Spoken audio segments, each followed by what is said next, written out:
नमस्कार। आज की इस चर्चा में हम भारत के भूगोल का एक बहुत ही दिलचस्प और ज़रूरी टॉपिक समझने वाले हैं, भारत में वर्षा का वितरण। देखिए, ये एक ऐसा विषय है जो सिर्फ भारत की जलवायु या खेती-बाड़ी को समझने के लिए ही नहीं, बल्कि एसएससी, यूपीएससी, रेलवे और दूसरी सभी प्रतियोगी परीक्षाओं के लिए भी बेहद ज़रूरी है। यहाँ से ना कॉन्सेप्ट वाले सवाल भी बनते हैं, जैसे कि रेन शैडो एरिया क्या होता है, और फैक्ट वाले सवाल भी आते हैं, जैसे कि सर्दियों में किस तट पर बारिश होती है। तो आज हम इसे एकदम बेसिक से और बहुत गहराई से समझेंगे। तो आज की इस पूरी चर्चा में हम क्या क्या कवर करने वाले हैं, एक नज़र डालते हैं। सबसे पहले हम भारतीय वर्षा का एक छोटा सा इंट्रोडक्शन लेंगे, कुछ बेसिक आंकड़े देखेंगे। फिर हम उन फैक्टर्स को समझेंगे जो बारिश के इस बंटवारे को कंट्रोल करते हैं, और यही इस पूरे टॉपिक की जड़ है। इसके बाद हम भारत के नक्शे पर देखेंगे कि कहाँ ज़्यादा और कहाँ कम बारिश होती है। हम ये भी जानेंगे कि अलग अलग मौसम में बारिश का मिजाज कैसे बदलता है। फिर हम देखेंगे कि इसका हमारी खेती, बाढ़ और सूखे पर क्या असर पड़ता है। और हाँ, आखिर में हम परीक्षा के लिहाज से सबसे ज़रूरी फैक्ट्स को एक साथ रिवाइज करेंगे, ताकि सब कुछ दिमाग में बैठ जाए। अब आगे बढ़ने से पहले एक सवाल, एक बहुत बड़ा सवाल। ऐसा कैसे हो सकता है कि एक ही देश, भारत में, एक जगह है मेघालय का मासिनराम, जहां दुनिया में सबसे ज्यादा बारिश होती है, और वहीं दूसरी तरफ है राजस्थान का थार मरुस्थल, जो लगभग सूखा पड़ा रहता है। हमारी इस पूरी बातचीत का मकसद इसी क्यों का जवाब खोजना है। यकीन मानिए, जब हम इस चर्चा के आखिर तक पहुंचेंगे तो ये सवाल आपके लिए कोई पहेली नहीं रहेगा। इस पहेली को सुलझाने की जो पहली चाबी है वो यही है, इस चार्ट में। इसे जरा ध्यान से देखिए। भारत में साल भर में जितनी भी बारिश होती है ना, उसका लगभग 75% हिस्सा सिर्फ और सिर्फ एक ही चीज से आता है, दक्षिण पश्चिम मानसून। मतलब भारत में ज्यादातर बारिश साल के कुछ ही महीनों, यानी जून से सितंबर के बीच होती है। ये एक बहुत ही जरूरी फैक्ट है। इसे तो बिल्कुल याद रखना है, क्योंकि भारत की पूरी खेती इसी मानसून के भरोसे चलती है। अब अगर कोई पूछे कि भारत की औसत सालाना बारिश कितनी है, तो जवाब है लगभग 125 सेंटीमीटर। लेकिन सच कहूं तो ये नंबर थोड़ा धोखा देता है। ये तो बस एक एवरेज है। असलियत तो ये है कि भारत में बारिश का बंटवारा बहुत ही ज्यादा ऊपर नीचे है।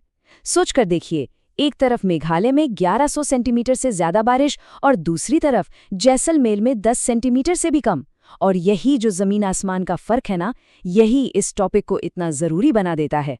तो सवाल वही है, ये इतनी ज्यादा असमानता, ये इतना फर्क आखिर है क्यों? इस क्यों का जवाब हमें मिलेगा उन फैक्टर्स में जो भारत में बारिश को कंट्रोल करते हैं। इस पूरी पहेली को अगर सुलझाना है तो हमें पहले उन ताकतों को समझना होगा जो इसके पीछे काम कर रही हैं। भारत में बारिश पर मुख्य तौर पर ये 4 चीजें असर डालती हैं। पहला है अक्षांशीय स्थिति, मतलब भारत इक्वेटर के कितना पास है। दूसरा और शायद सबसे अहम है स्थलाकृति, यानी ऊंचे ऊंचे पहाड़ जो हवाओं के लिए दीवार का काम करते हैं। तीसरा है समुद्र से दूरी, जो जगह समुद्र के करीब होगी वहां हवा में नमी ज्यादा होगी। और चौथा है मानसूनी हवाएं, जिनकी दिशा मौसम के साथ बदल जाती है। अब इन चारों को याद रखने का एक स्मार्ट तरीका है। एक छोटा सा कोड याद रखिए, ADSM। ए से अक्षांश, D से दूरी, S से स्थलाकृति और M से मानसून। चलिए अब इनमें से सबसे जरूरी फैक्टर यानी स्थलाकृति को थोड़ा और समझते हैं। स्थलाकृति वाले फैक्टर को समझने के लिए वर्षा छाया क्षेत्र या रेन शैडो एरिया को समझना बहुत जरूरी है। ये एक ऐसा टर्म है जो एग्जाम में बार बार पूछा जाता है। इसे बिल्कुल आसान भाषा में ऐसे समझिए, पहाड़ को ना एक बड़ी सी दीवार की तरह मान लीजिए। अब जब नमी वाली हवाएं इस दीवार से टकराती हैं तो वो एक तरफ तो जमकर बरसती हैं, लेकिन पहाड़ का जो दूसरा हिस्सा है वो बारिश की छाया में आ जाता है और सूखा रह जाता है। बस इसी सूखे इलाके को वर्षा छाया क्षेत्र कहते हैं। चलिए पूरी कहानी समझते हैं कि ये होता कैसे है, स्टेप बाय स्टेप। पहला स्टेप, समुद्र से हवाएं चलीं खूब नमी लेकर, और सामने आ गया एक ऊंचा पहाड़। दूसरा स्टेप, अब पहाड़ को पार करने के लिए इन हवाओं को मजबूरन ऊपर उठना पड़ता है। जैसे जैसे हवा ऊपर जाती है वो ठंडी होती है और अपनी सारी नमी बारिश बनकर पहाड़ के उसी साइड पर गिरा देती है जिस तरफ से वो आई थी। इसे कहते हैं विंडवर्ड साइड। तीसरा स्टेप, अब जब ये हवा पहाड़ को पार करके दूसरी तरफ उतरती है तो बेचारी एकदम सूख चुकी होती है, उसमें नमी बची ही नहीं होती। इसीलिए पहाड़ का जो दूसरा साइड है, जिसे लीवर्ड साइड कहते हैं, वो सूखा रह जाता है। और इसका सबसे बेस्ट, सबसे जीता जागता एग्जाम्पल हमारे अपने देश में है, पश्चिमी घाट की पर्वत श्रृंखला। जब दक्षिण पश्चिम मानसून की हवाएं अरब सागर से आती हैं तो वो पश्चिमी घाट के पश्चिमी ढलानों पर जबरदस्त बारिश करती हैं। इसीलिए वहां इतनी हरियाली और घने जंगल हैं। लेकिन जैसे ही ये हवाएं पश्चिमी घाट को पार करके दूसरी तरफ यानी दक्कन के पठार पर पहुंचती हैं, वो एकदम सूखी हो चुकी होती हैं। और नतीजा, दक्कन का पठार एक रेन शैडो एरिया बन जाता है, जहां बहुत कम बारिश होती है। तो अब तक हमने क्यों और कैसे समझ लिया, अब बारी है कहाँ की।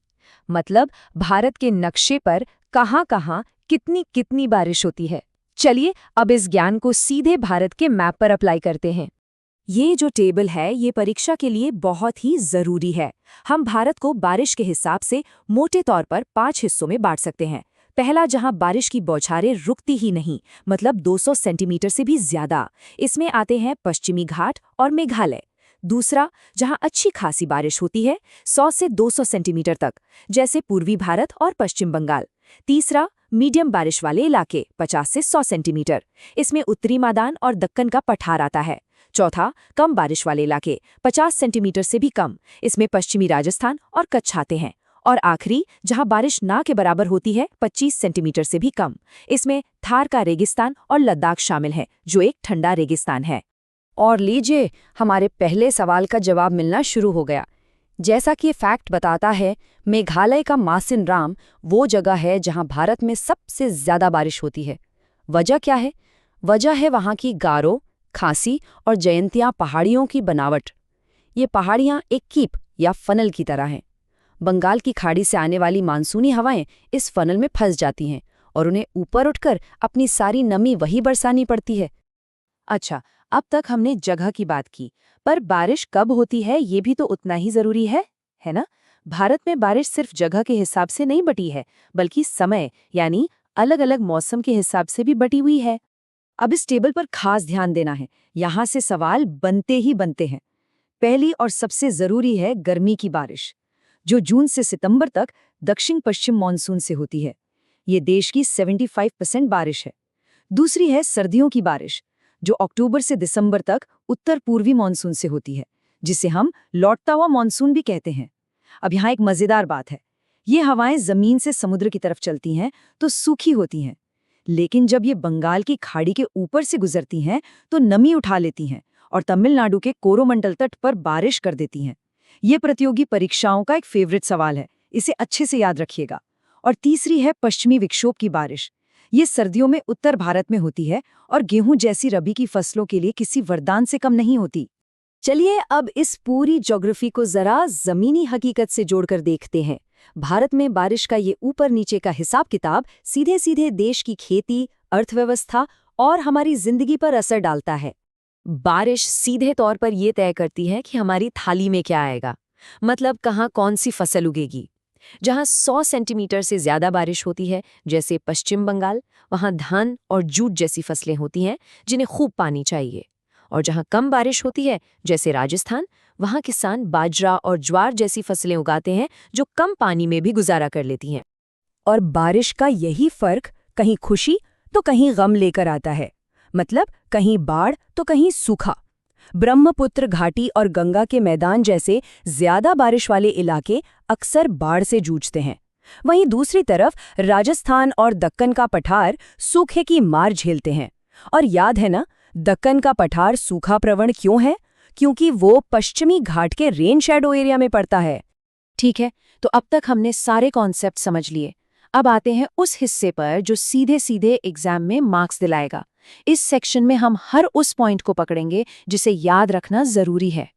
चलिए एक सैंपल सवाल देखते हैं। सवाल है, इनमें से कौन सा इलाका सर्दियों में उत्तर पूर्वी मानसून से बारिश हासिल करता है?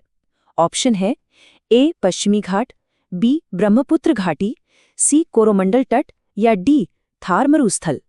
जरा सोचिए, अभी हमने क्या बात की थी कि लौटता हुआ मॉनसून बंगाल की खाड़ी से नमी लेकर तमिलनाडु के तट पर बरसता है। इसलिए सही जवाब है सी कोरोमंडल तट। ये टेबल आपके फाइनल रिवीजन के लिए एक क्विक नोट्स की तरह है। चलिए इसे फटाफट दोहराते हैं। भारत का मेन बारिश का सोर्स दक्षिण पश्चिम मानसून। सबसे ज्यादा बारिश वाली जगह मासिनराम। बारिश को रोकने वाली मुख्य पहाड़ी दीवार पश्चिमी घाट। इसका बनाया हुआ रेन शैडो एरिया दक्कन का पठार। सर्दियों में बारिश कहाँ होती है? तमिलनाडु के कोरोमंडल तट पर। इन सीधे सीधे फैक्ट्स को याद रखना एग्जाम में बहुत काम आएगा। तो कुल मिलाकर हम ये कह सकते हैं कि बारिश का पैटर्न भारत को समझने की एक चाबी है। ये सिर्फ एक मौसम की घटना नहीं है, बल्कि ये देश की खेती, पानी के इंतजाम और आपदा प्रबंधन की बुनियाद है। चलिए, खत्म करने से पहले एक बार फिर से सारे जरूरी पॉइंट्स पर नजर डालते हैं। पहला, भारत में बारिश का बंटवारा बहुत असमान है। दूसरा, 75% बारिश दक्षिण पश्चिम मानसून से होती है। तीसरा, पहाड़ रेन शैडो एरिया बनाते हैं। चौथा, अलग अलग मौसम में अलग अलग जगह बारिश होती है। और पांचवा, यही सब तय करता है कि कहाँ कौन सी फसल होगी और कहाँ बाढ़ या सूखे का खतरा रहेगा। और जाते जाते एक सवाल आपके लिए, जिस पे सोचेगा जरूर। हम सब जानते हैं कि पूरी दुनिया में क्लाइमेट बदल रहा है, तो ऐसे में भारत में बारिश का जो ये सदियों पुराना पैटर्न हमने आज समझा है, आने वाले सालों में ये कैसे बदल सकता है? ये एक ऐसा सवाल है जो इस टॉपिक को सिर्फ किताबों तक नहीं रखता, बल्कि हमारे आने वाले कल से जोड़ता है।